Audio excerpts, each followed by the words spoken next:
I did a video a long time back. Who's the hockey guy? So I'm gonna do like a 2020 edition of that, I guess. I'm gonna wear my Ray Bork jersey for that, and my hat. And of course, I got the jersey through Ben H Sports. Got to throw that in there. I always try to tell people where I get my jerseys from, because it's important to know where to get decent jerseys without completely breaking the bank. And the odd thing with jerseys too is they're normally most expensive through the league itself. That's really weird. I'm trying to think of a situation in life where the most expensive place to buy something is from where it should be probably the cheapest. But anyways, so I wanted to talk a bit about how, because people will ask, well, how did Shannon end up doing that? I'm here. I really, from day to day, find myself kind of surprised. Surprised is the best term. So when I was a kid, I went through different stages. Now, I always wanted to be an astronomer. We had, in my elementary school, we had an astronomy book that got into all astronomical topics. So I would take that out of the library, and then I would just keep taking it out. And I think I was the only one that took it out. That was back when you'd actually have your name written down and your division and your room and everything, and they'd have the card, and they'd sign it, and you'd have the date. Back in the day. So my name was the only one on that. It's sort of like at my local video store, the movie Night of the Comet. I would rent that on VHS, and I was the only one that had rented that movie. It got to the point where the person that owned the place looked at that sheet and she goes, "You're the only one that even rents this movie. I should just give it to you." So, and she did. So that was that was kind of nice. So Night of the Comet, great movie. If you haven't seen it, you're welcome. And it works for Halloween, and it kind of works for Christmas. So there you go. Because it takes place at Christmas. Not that it's really a key thing in the movie, but anyways, that's back from 1986. So astronomy was always one of my big interests, and still is to this day. If there's a really good astronomy show on, I love it. And Neil deGrasse Tyson, if he's on TV, I will listen to what the man has to say, because he's very entertaining and he brings stuff across in a way that you can understand. As a kid, I watched the show Cosmos with Carl Sagan. I had the book as well. I read the book a few times, and it again, because I was a kid, I had to read it a few times so I kind of understood what was going on. And even then, I was kind of like, I guess I understand most of this. But that was what I wanted to do. But the amount of work and the amount of hoops you had to go through in order to actually become an astronomer. And then my thought process was, I'd love to be able to just, look through telescopes all the time. And then I learned what the actual job was, and I was like, that doesn't sound fun at all. That sounds like a lot of waiting around. And all right, let's look at this picture. We're gonna look at this picture and see if one of the dots moved. So. And then all the complex math and all the complex equations, and as it gets more advanced, it was beyond me.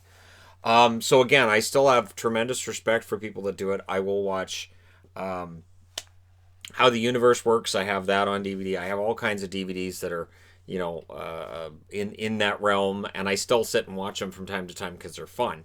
But that's not something people would have assumed that this is what Shannon gravitated towards when he was a kid. Hockey coach. So I always collected hockey cards, and I get this question every now and then: do you collect hockey cards? Absolutely. Hockey cards, hockey stickers, and of course I turn a number of hockey-related items into magnets. And that's something I'm constantly trying to change up along the way. But when I would play with hockey cards, and people were like, "Hey, so you want to be a hockey player?" No, I wanted to be a coach, and we didn't have. My family wasn't well off by any stretch, so the idea that, well, you want to be a hockey player. Well, I loved watching hockey, but for me, getting on a pair of skates and actually going out and skating, I didn't do that till I was a teenager. So there wasn't really that opportunity, as it were. And then by the time I was a teenager and actually looking around my home, the way I can put this is that a friend of mine in senior high, he was in my house. And he looked at my dad, my mom, and my grandmother was there, and he said, I love this. He said, in my house, I feel small, I feel short, and in your house, I feel like a giant. This is great. So that was the other problem with the whole idea of, hey, why didn't Shannon become a hockey player? Because I'm 5'4", And that's a little bit short to play in the National Hockey League unless you're Nathan Gerbe. So, yeah, and that's one of the reasons why I have a Buffalo Sabres Nathan Gerbe jersey, because I'm like, hey, that works for me. But I always thought, I'd love to be a coach. And part of that was that when I was in elementary school and we had the intramural sports, and I was team captain, and I was team captain for I don't even understand. Maybe nobody else wanted it, because I certainly wasn't a jock, or I wasn't necessarily athletic. But I understood. I remember there were certain sports we did in the gym, and I was like, well, I need to separate the good players from each other. I need to have two lines I can put out there. And I don't know, maybe I was the only one doing it, but we won a lot. We were usually the best team. And that continued until we got to the baseball part, and then I was like, I don't like baseball, so that ended that. It's weird. I like watching baseball, can't stand playing it. So I always thought, I'd like to be the guy behind the bench. I'd like to be the guy making the decisions and figuring out the lines. Which the odd part is that when I do this now and I'm doing depth charts, I don't really worry about the lines. It's odd because when I was a kid, that's what I obsessed on. I obsessed on who was on what line and who would work well with who.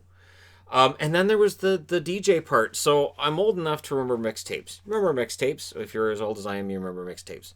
I used to make mixtapes, but I used to do it different. So I would actually try to do it as like a DJ, and if I could, I would actually have the music. I would then have an introduction in between songs. I would have, okay, now next up, and this is why I'm doing this. So it never got me a girlfriend. That's not a thing that ever happened with mixtapes. But girls loved my mixtapes because I would actually talk in between the songs. And I would explain why. Here's why I've got this one in here. Here's why I like this song. And I normally had interest in music that was different than everybody else. So there might be songs thrown in there people had never heard before. But I wanted to be a DJ. And then as I graduated from high school, I was looking into, radio and this kind of thing. And I was told, yeah, this is a dying medium. And you're too nice of a guy to be in this cutthroat industry. Which, from everything I've seen since I graduated, it is a cutthroat industry. It is tough. I admire people who are able to get ahead, both in radio, TV, and in print. I mean, Print's under threat, I will say. People get mad because they get asked to sign up for $1 to support a newspaper, or to read this for $1 or that for $1. And yet, 40 years ago, we didn't think anything about spending 60 cents a day to get the province, or $1 a day for the weekend province. And now online, we're so used to and so conditioned to everything's free that as soon as we see a paywall, we get mad. Like, their work should be free, and that's kind of not how that works. So the DJ slash media thing that I wanted to do was an industry that even in the 90s, it looked like was falling off. I know the local radio told me, yeah, channels are going to go away. The idea being that they were figuring out if they consolidated and they just had nationwide networks and regional networks, you save a lot of money. You don't have to spend money on your local disc jockeys to sit there and spin records and play music. You could just broadcast regionally, still get the same amount of ratings, and make way more money. So that didn't work. And so then I was stuck doing the entry level jobs that I did, and working my way along, as well as I could, until this kind of happened. And falling into this, and I always call it that, was not planned at all. Where I started out just doing personal vlogs after I was, hey, I'm single, I'm in my 40s, now what? So I would just talk to a webcam, and then eventually I started doing videos here and there regarding hockey. The funny part being that in the beginning, I wanted to do reviews of Doctor Who episodes, and I thought maybe that'd get me a foothold. Yeah. So, and to this day, it's not, nope. It's I don't even watch Doctor Who now. That's the funny part. Back then I was obsessed with it. Now I don't even watch it. 12th Doctor for the win. But I know people didn't like the Capaldi episodes, but I love Peter Capaldi. I think he's a fantastic actor. If you haven't watched The Thick of It, you have to be ready though for a lot of swearing, but in the thick of it is just fantastic.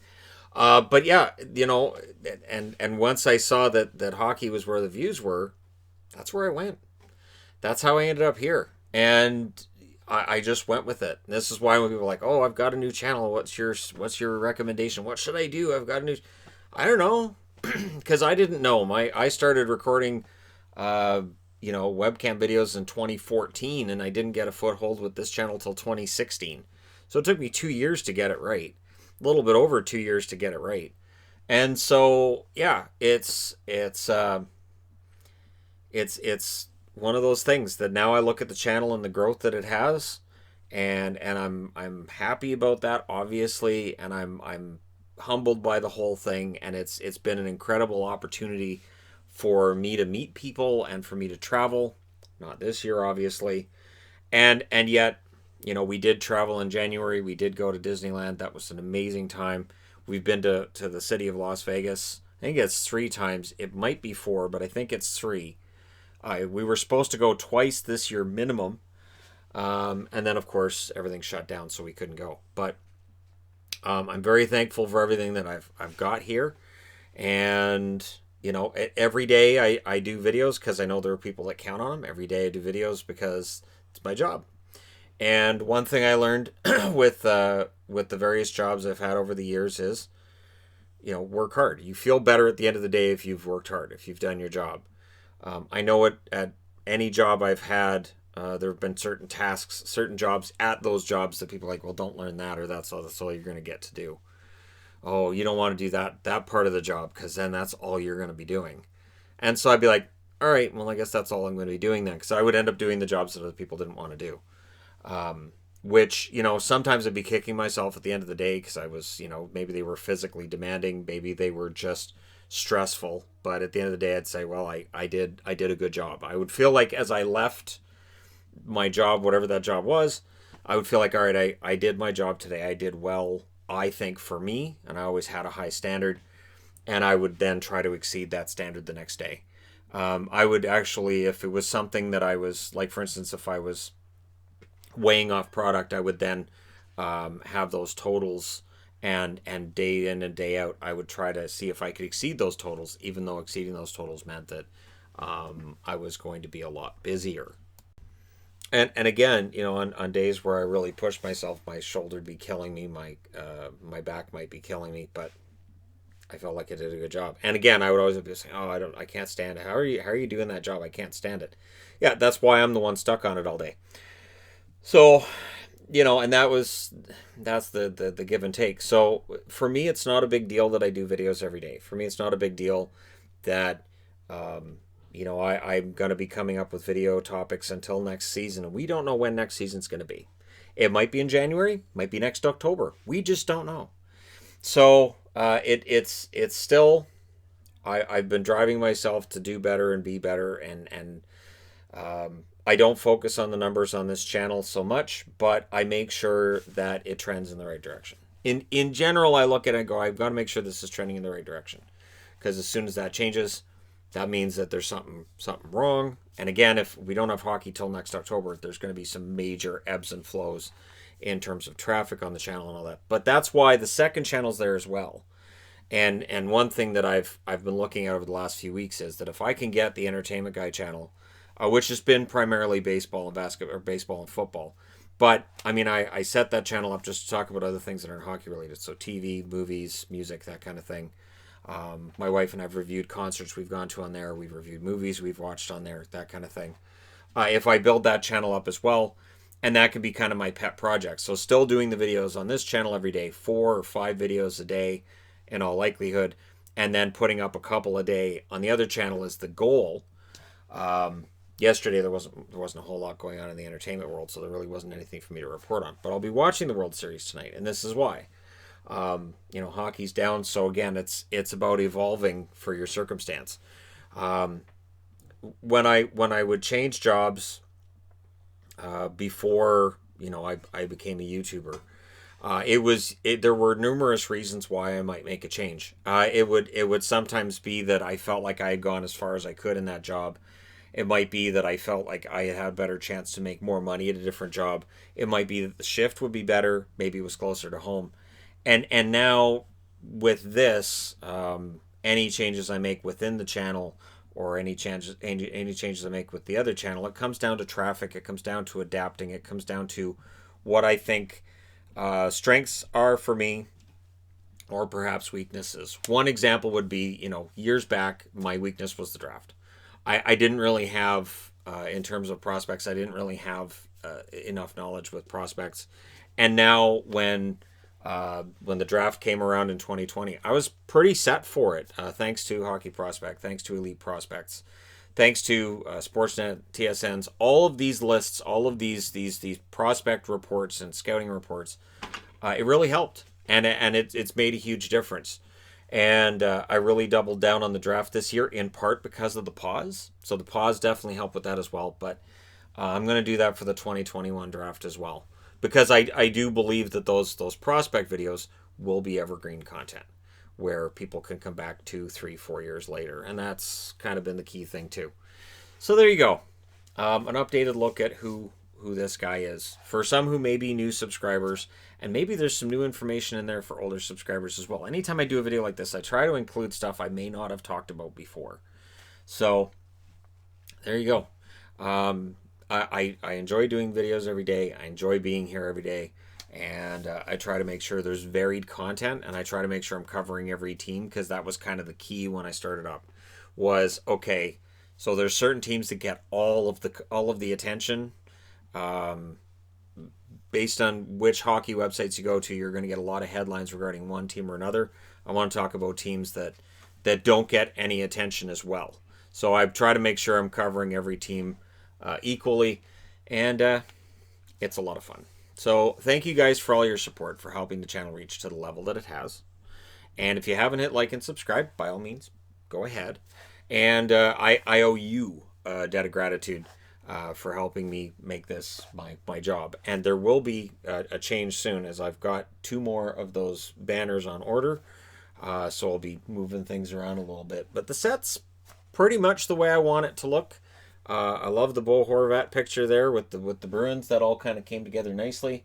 And of course the signed Henrik Sedin there. He's scoring on Carey Price. So there's some nice moments there. And obviously, Bruins and Canucks being central, those are my favorite teams, and they've been my favorite teams since the 80s. There are videos on the channel regarding that too. Thank you guys so much. Thanks to the mods as well for all your help with live streams. We do the live streams on, I know it's going to be Saturday for the regular live streams, and then it'll be during the week for NHL 21 live streams in between now and the start of next season, which again is whenever. We just don't know. And then if there isn't a next season, that's going to have huge implications when it comes to Seattle. So there will be obviously interesting things going on in the hockey world, regardless of what happens with the schedule. And I'll be here to report on it for all you fine people, because it's my job. Thank you guys so much for all your support along the way. And I will talk to you again soon.